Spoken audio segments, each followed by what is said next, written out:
কান্না করতে করতে কথাগুলো ফোনের ওপাশ থেকে বলছিল আভা। তাশরিফ বাকরুদ্ধ হয়ে গেছে আবার কথা শুনে। সে কল দিয়েছে তার ফুপি আম্মুকে। আভার সামনে ফোন থাকায় হুট করে তাশরিফের নাম্বার দেখে তড়িঘড়ি করে সে কল রিসিভ করে। কে জানতো আভার কল ধরবে। তাশরিফ রেগে বলল, মরার কথা মুখে আনার সাহস কি করে হয় তোর আভা? ওপাশ থেকে শুধু কান্নার শব্দ আসছে, নেই কোনো জবাব। তাশরিফ আবারও বলল, মরতে হলে তোকে এই তাশরিফ চৌধুরীর বুকেই মরতে হবে। মরার অনেক শখ তোর, তাই না? রেডি থাক, তোকে আমিই মেরে ফেলবো। তোর আর কষ্ট করে রশি কিনতে হবে না ফ্যানে ঝুলানোর জন্য। তখনই আভার রুমে তার মা আসে। এসে মেয়েকে ফোন হাতে নিয়ে কাঁদতে দেখে উত্তেজনায় মেয়ের কাছে গেল। বিষয়টা বুঝতে 1 মিনিটও সময় লাগলো না ওনার। ফোনটা হাত থেকে নিয়ে কানে ধরতেই বলল, তাশরিফ। হুপ্পি আম্মুর কণ্ঠ শুনে তাশরিফ বলল, ফুপি আম্মু, ফোনে লাউড স্পিকার বাড়াও একটু। লাউড স্পিকার বাড়লেন তিনি। ওপাশ থেকে আভা তাশরিফের দাম্ভিক কণ্ঠ শুনতে পেল। ফুপি, তাকে বলো জলদি খেয়ে নিতে। না খেয়ে থেকেছে আবার শুনলে আমার চেয়ে খারাপ কাউকে সে দেখবে না। আফটার অল সে ডক্টর তাশরিফ চৌধুরীর ওয়াইফ। না খেয়ে রোগী ব্যক্তিকে বিয়ের দিন মেকআপ করলেও সুন্দর লাগবে না। আভার মা হাসবে নাকি কাঁদবে ভেবে পেল না ভাইয়ের ছেলের কথায়। আভার চোখে পানি মুখে ফোনের কাছে মুখ নিয়ে মাকে বলল, মা, তাকেও বলে দাও আমি মিসেস তাশরিফ চৌধুরী। আমি যেহেতু বলেছি আমি খাবো না, তার মানে আমি খাবোই না। আমি না খেয়ে থাকলেও কারো যায় আসে না। আর মেকআপ করব না বিয়েতে। রোগীকে ডক্টর বিয়ে করলে করবে, না করলে নাই। মধ্যরাতে তাসিফকে নিয়ে রুমে দেখে চমকে উঠল আভা। তাসিফ ব্ল্যাক কালারের শার্ট পরেছে, হাতা ফোল্ড করা, হাতে ব্রাউন কালারের ঘড়ি, শার্টের নিচে ব্ল্যাক টি শার্ট। কালোতে এত সুন্দর লাগে মানুষটাকে। ভূত দেখার মতো চমকে উঠল আভা। আ করে চিৎকার করতেই সাথে সাথে তাসরিফ মুখ চেপে ধরল আভার। এত চিৎকার কিভাবে করিস বলতো? তোর দ্বারাই এইসব সম্ভব। আপনি এখানে কিভাবে সম্ভব? তাসরিফ আভাকে ছেড়ে খাবার আনপ্যাক করতে শুরু করলো। আভা চোখ বড় বড় করে হেঁটে হেঁটে তাসরিফের কাছে গেল, বলল, বলছেন না কেন? কলকাতার সাথে সাথেই গাড়িতে উঠেছি। মানুষের তো আবার মুখে ভীষণ কথা ফুটেছে। আভা গাল ফুলিয়ে বিছানায় গিয়ে বসলো। গালে 2 হাত রাখলো সে। তাসরিফ খাবারের প্লেট সামনে নিয়ে মেয়ে আভার দিকে এগিয়ে বলল, হা কর। আমি খাবো না। দেখ আভা, রাগ কিন্তু যায়নি এখনো। খেতে বলছি, খা। তাসরিফের দাম্ভিক কণ্ঠ শুনে হা করলো সে। তাসরিফ ধীর কণ্ঠে বলল, ওনাকে খাওয়াতে আমাকে আসতে হলো এখানে।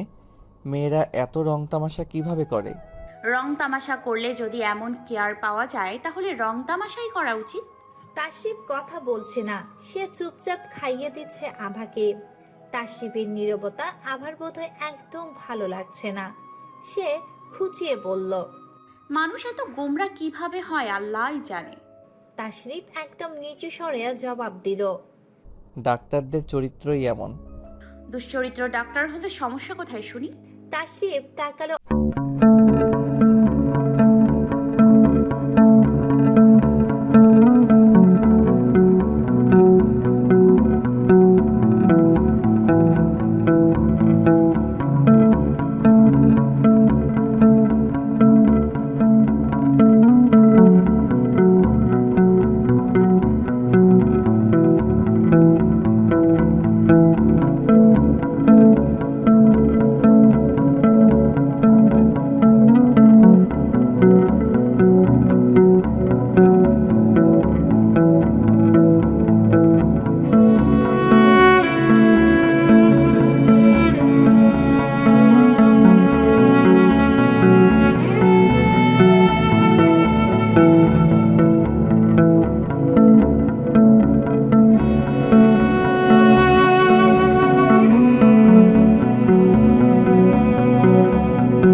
আসুন, মা নাস্তা পাঠিয়েছে আপনার জন্য। তাসরিফ আবার হাত টেনে নিজের কাছে একদম নিয়ে আসে, তারপর তাতে তার চেপে বলল, কি একটা বিশ্রী ব্যাপার হয়েছে বুঝতে পেরেছিস? হুম, মানুষ বলবে 2টা দিন বউকে ছাড়া থাকতে পারলো না। আবার গালে হাত রাখে তাসরিফ, তারপর নেশালো কণ্ঠে বলল, থাকতে পারবে কেন? বউ ছাড়া পুরুষ মানুষ ভালো থাকে, অবিবাহিত থাকলে আলাদা হিসাব, কিন্তু বিয়ে করার পর বউ ছাড়া কোনো পুরুষই থাকতে পারে না। বুঝলেন ডাক্তার সাহেব? ছাড়ুন এইবার, যান ফ্রেশ হয়ে আসুন। কথাটি বলেই আভা হেসে দৌড়ে বের হয়ে যায় রুম থেকে। তাসরিফ আভার দিকে তাকিয়ে কাঁদো কাঁদো ফেস নিয়ে বলল, কেন যে নিজের হাঁটুর বয়সী মেয়েকে বিয়ে করতে গেলাম। তাসরিফ যখন এইসব ভাবছিল তখন আভার রুমের বাইরে থেকে উকি দিয়ে বলল, আচ্ছা, ও বাড়ি থেকে বলে আসেননি যে আপনি এখানে এসেছেন? না মানে বাবা সকালে আপনার ফুপিকে কল দিয়ে বলল তাশরিফ গেছে ওখানে? তাসরিফের মাথায় আবারও হাত রাখলো। ইস, কি লজ্জাটাই না সে পেল। তাসরিফ রেডি হচ্ছে চলে যাওয়ার জন্য। আবার মুখের হাসি মলিন। তার ইচ্ছে করছে তাসরিফের সাথেই চলে যেতে, কিন্তু ওই যে ঘটা করে আবার বিয়ের আয়োজন শুরু হয়েছে। পাঠান সাহেব বললেন, তাশরিফ, সাবধানে যেও বাবা। তোমার ফুপ্পি এই ব্যাগে খাবার দিয়ে দিয়েছে, যাওয়ার পথে খেয়ে নিও। আঙ্কেল, এইগুলোর কি দরকার ছিল? আমি নিব না এইসব, প্লিজ রেখে দিন। তাশরিফের ফুপি বলে উঠল, নিবি না মানে নিতেই হবে। আর আঙ্কেল কি বাবা বলতে শিখ তাশরিফ। আর আমাকে শুধু আম্মু ডাকতে পারলে ডাকিস, নয়তো ডাকার দরকার নেই। ফুপি আম্মুই তো ভালো। না, একদম না। তাশরিফ হেসে বলল, আচ্ছা, আম্মুই ডাকবো। এখন তাহলে যাই। আচ্ছা, সাবধানে যাস। আভা, যা তাশরিফকে গাড়িতে উঠিয়ে দিয়ে আয়। আভা তাশরিফের সাথে হাঁটতে হাঁটতে বাড়ির বাইরে বের হয়ে আসলো।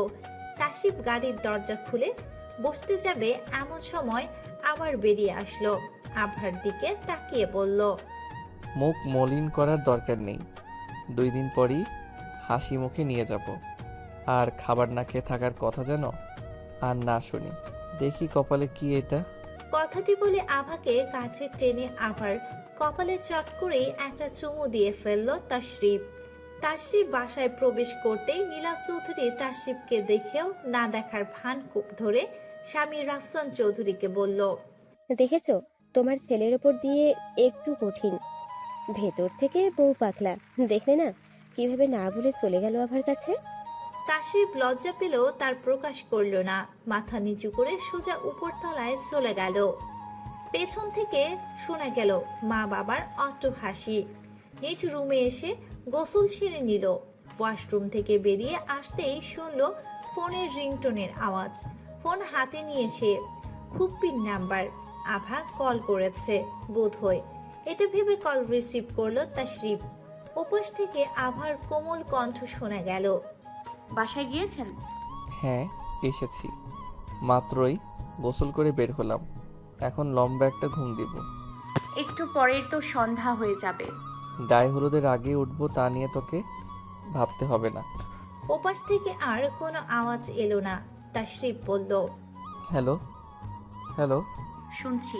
আভার মলিন মুখের উত্তর। তাশরিফ বলল, কি হয়েছে? মলিন হয়ে আছিস কেন? ওভাবে কথাটা না বললেও পারতেন। তাশরিফ বুঝতে পেরে বলল, আরে আমি তো সাধারণভাবেই বলেছি, এতে পেঁচানোর কি আছে? আমি কথাটা চাই। কথাটি বলল তাশরিফ, পড়ল আরেক বিপদে। এখন পেঁচাস বললেও দোষ, না বললেও দোষ। তাশরিফ বলল, আরে না, আমি ওইটা বলতে চাইনি তো। আজব, তুই এখনো বাসায় কি করছিস? ড্রেস গহনা রেডি কর, সন্ধ্যার আগে পার্লারে যাবি না? না, যাব না, বিয়ে করব না আমি। বিয়ে না করলেও সমস্যা নাই, তুলে নিয়ে এসে বিয়ে করব। আপনি ডক্টর, কোনো ভিলেন না। আমি তোর জন্য ডাক্তার থেকে ভিলেনও হতে পারি। আভা পার্লারে এসেছে সাজতে। ইস, কত সুন্দরভাবে বাড়ি ভর্তি লোক, হাসিতে মশগুল প্রত্যেকটা মানুষ। আজ তার বিয়ে, সে বউ সাজবে। আগেরবার বিয়েটা একদম অপ্রস্তুত ভাবেই হয়ে গিয়েছে। এখনের যতটা আনন্দ ততটা একদমই ছিল না। তখন আভার কাজিন তিশা আসলো, উৎফুল্ল হয়ে বলল, আপু আপু, ভাইয়া কল দিয়েছে। আভা আনমনে হেসে তড়িঘড়ি করে ফোনটা হাতে নিল। ওপাশ থেকে তাশরিফ বলল, অডিও না ভিডিও কলে আয়। না এখন না, আমি পার্লারে। আসতে বলেছি আয়। তাশরিফের দৃঢ় কণ্ঠে কথাটি শুনে দমে গেল আভা। ভিডিও কল এলো। আভার কল রিসিভ করতেই ওপাশ থেকে তাশরিফের ঝলমলে হাসি। একটা মানুষের হাসি এত সুন্দর কিভাবে হয়? আভা, দেখ তো আমি কোন পাঞ্জাবি পরবো। পার্লের মেয়েরা হাসছে ওপাশ থেকে। তাশরিফের কথা শুনে আভা লাজুক হেসে বলল, ওই যে মেরুন কালারটা পরুন, ওইটা আপনাকে অনেক সুন্দর লাগবে। তুই লাইনে থাক, কল কাটিস না, আমি চেঞ্জ করে আসি। তাশরিফ ক্যামেরা অফ করলো। 5 মিনিট পর আসলো। কেমন লাগছে? সুন্দর লাগছে তো। আভা, তোর মতো তিতাকে আসলে জিজ্ঞেসই করাই উচিত হয়নি। কি করলাম? একটু ভালোভাবে বলতে পারিস না যে অনেক সুন্দর লাগে আপনাকে? আভা দাঁত বের করে হেসে ফেলল।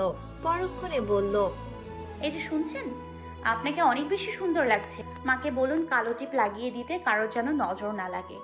সাবধানে থাকবেন, বুঝলেন? না জানি কেউ আবার কিডন্যাপ করে নিয়ে যায়। আবার কথা শুনে পার্লারে উপস্থিত সবাই ফিক করে হেসে ফেলল। ওপাশ থেকে তাশরিফ চুলে চুলকানির ভাব করে বলল, তোকে আজ অনেক সুন্দর লাগছে আভা। ঠিক যেন কোনো রাজ্যের রাজকন্যা, ঠিক যেন কোনো বাগানের অপরাজিতা ফুল। গায়ে হলুদের অনুষ্ঠান বেশ সুন্দরভাবেই সম্পূর্ণ হলো। নাচে গানে মেতে উঠেছে পুরো বাড়ি। মনে হচ্ছিল হ্যাঁ, এ বাড়িতে একমাত্র ছেলের বিয়ে। রাফসান চৌধুরী স্ত্রীকে বললেন, তোমার ছেলের বিয়ে ধুমধামে দিচ্ছ, খুশি তো তুমি? অনেক ইচ্ছে ছিল না? নীরা চৌধুরী বলল, খুশি হব না? এখন শাশুড়ি হয়েছি, কিছুদিন পর হব দাদি হব। হাসলেন রাফসান চৌধুরী। দেখতে দেখতে ছেলেটা কত বড় হয়ে গেছে। এই তো সেই দিন। তাশরিফ রাগ করলো অফিস থেকে। উনি ফিরেছে। তখনই তাশরিফ আসে বাবা মায়ের রুমে। এসে বলল, মা, কি হয়েছে বাবা? তোমার বিয়ের শাড়িটা কোথায়? দেখি তো। নীরা চৌধুরী অবাক হয়ে বললেন, কেন? দাও না। আলমারি থেকে শাড়ি বের করলেন নীরা চৌধুরী। তাশরিফ মায়ের হাত থেকে শাড়িটা নিয়ে বলল, হ্যাঁ, চলবে। কি চলবে? মা, এই শাড়িটাই আভা বিয়ের দিন পরবে। কি? কি? অবাক হয়ে রাফসান চৌধুরী আর নীরা চৌধুরী একসাথে উচ্চ স্বরে বলে উঠল। তাশরিফ বলল, অবাক হবার কি আছে? আমার মায়ের শাড়িতে আমার বউ আসবে। কিন্তু বাবা। হ্যাঁ, এটাই পরবে। এই শাড়ি দাদি তোমাকে দিয়েছিল। এত সুন্দর শাড়ি আজকাল তো পাওয়াই যায় না। চুমকি ঝুমকি লেহেঙ্গা শাড়ি আমার একদম অপছন্দ। তাই এই সুন্দর শাড়িটা পরেই আভা আসবে। ছেলেকে জড়িয়ে ধরল নীরা চৌধুরী। তিনি ভেবেছিলেন আগে থেকেই তাশরিফের বউ এই শাড়িটা পরিয়ে এই বাড়িতে আনবে। কখনো বলা হয়নি। আজকালের যুগের ছেলে মেয়েদের এই শাড়ি পছন্দ নাও হতে পারে। সারা বাড়ি জুড়ে হইচই। আজ বিয়ে, বিয়ে বাড়িতে বিয়ে বাড়ির মতোই হবে। মানুষের ভিড় জমে আছে। আবার সাজছে পার্লারে। 2টা মেয়ে বাসায় আনা হয়েছে তাদের। বরপক্ষ আসবে না, এসে গেছে। শুধু জামাই আর বাকি পুরুষরা বাকি। মহিলার চলে এসেছে শাড়ি গহনা নিয়ে। তাশরিফের কথা অনুযায়ী আভাকে আজ শাশুড়ি শাড়ি পরিয়েই সাজানো হবে। নীরা চৌধুরী আসলেন রুমে। আভা বলল, মা, দেখো তো আমাকে কেমন লাগছে। আবার হাসি মুখে কথাটি শুনে নীরা চৌধুরীর কাছে টানলেন আভাকে। থুতনির হাতে রেখে বললেন, কারোর নজর না লাগুক আমার মেয়ের ওপর। হাসলো আভা। আর মাত্র কয়েকটা ঘন্টার অপেক্ষা। তাশরিফ আসবে একটু পর। বর এসেছে শোনা গেল বাইরে থেকে। আভা জানালায় দাঁড়ালো গিয়ে। গাড়ি থেকে নামছে তাশরিফ। খয়েরি রঙের শেরওয়ানিতে কি সুন্দর লাগছে, মাশাআল্লাহ। আমার বরকে জামাই জামাই লাগছে একেবারে। কথাটা ভাবতেই হাসলো আভা। নিজের মাথা নিজে টোকা দিয়ে বলল, আমার জামাই তো জামাই জামাই লাগছে আবার কি? তাশরিফের নজরও জানালায়। ওই তো আভাকে দেখা যাচ্ছে। নিচের দিকে তাকিয়ে কি যেন ভাবছে সে। বিয়ের কাজ সম্পূর্ণ হলো। আভাকে গাড়িতে বসানো হলো। সে আজ কাঁদছে না। কাঁদবে কেন? সে তো জানে সে যখন চাইবে তখনই এখানে চলে আসতে পারবে। তাশরিফ আর নয়তো আর মামা তাকে নিয়ে আসবে। তাসিফ গাড়িতে বসতেই ড্রাইভার গাড়ি স্টার্ট করে দিল। তাসিফ আভাকে বলল, তুই এমন কেন রে আভা? মেকআপ নষ্ট হয়ে যাবে বলে একটু কান্নাও করলি না? তাসিফের এহেনবাকে থতমত খেয়ে গেল আভা। এটা কি বলল তাসিফ তাকে? এই আপনি জানেন আমি সাজের জন্য কান্না করিনি। তো কি ভেবেছিস এত টাকা দিয়ে আটা ময়দা সুজি লাগিয়েছি? কান্না করলে তো এইসব শেষ হয়ে যাবে। কে বলেছিল পার্লারের কথা? কে আবার? আমি? তাহলে এখন কথা শোনাচ্ছেন কেন? কথা শোনালাম কোথায়? আমি তো বললাম একটু। এই একটু বলবেন কেন? আমার বউ তাই। ফুলে সজ্জিত একটা রুমে বসে আছে আভা আর তাসরিফ। আভা লজ্জায় আর চোখ তুলে তাকাতে পারছে না তাসরিফের দিকে। আজ এত লজ্জা পাচ্ছে কেন সে? বিয়ের এই রাতটাই বুঝি সব মেয়ের এমন লাজুক মুখে বসে থাকে। তাসরিফ বলল, তাকাচ্ছিস না কেন? না মানে আমার না কেমন জানি গরম গরম লাগছে আভা। কোথায়? রুমের এসি তো অনই আছে। এত সুইট হট একটা বউ সামনে থাকলে এই এসিও তো গরম হয়ে যায়। ইস, কি যে বলছেন অসভ্যের মতো। প্রেমিক পুরুষরা অসভ্যই হয় জানিস। আমার না জ্বর জ্বর লাগছে। আভা হাতটা তাসরিফের কপালে দিয়ে বাড়িয়ে দিয়ে বলল। কই দেখি তো। আভার হাত দিয়ে বলল। জ্বর তো আসেনি। তাসরিফ চোখ বন্ধ করে প্রশান্তির নিঃশ্বাস নিয়ে বলল, এত ভালো মেডিসিন থাকলে রোগ তো বলবেই। I am coming sir. আভা এইবার লাজুক হেসে বলল, কি যে শুরু করেছেন আপনি। আমার ঘুম পেয়েছে, ঘুমাবো। আজ রাত তো ঘুমানোর নয়, আজ তোকে ঘুমাতে দিব না। আমার বড্ড বাবা বাবা ডাক শোনার ইচ্ছে হয়। আজ রাতে তোকে আমি আদর দিব, আর তুই আমাকে কিউট একটা বাবু গিফট করবি। লজ্জায় লাল হয়ে যায় আভা। খুব গভীর রাতে আভাকে কাছে টেনে নেয় তাশরিফ। আজ রাত তাদের, একান্তই তাদের। সকালে সূর্যটা হয়তো অন্যদিকে চেয়ে আজ রাতের পর একটু বেশি সুন্দর দেখাবে।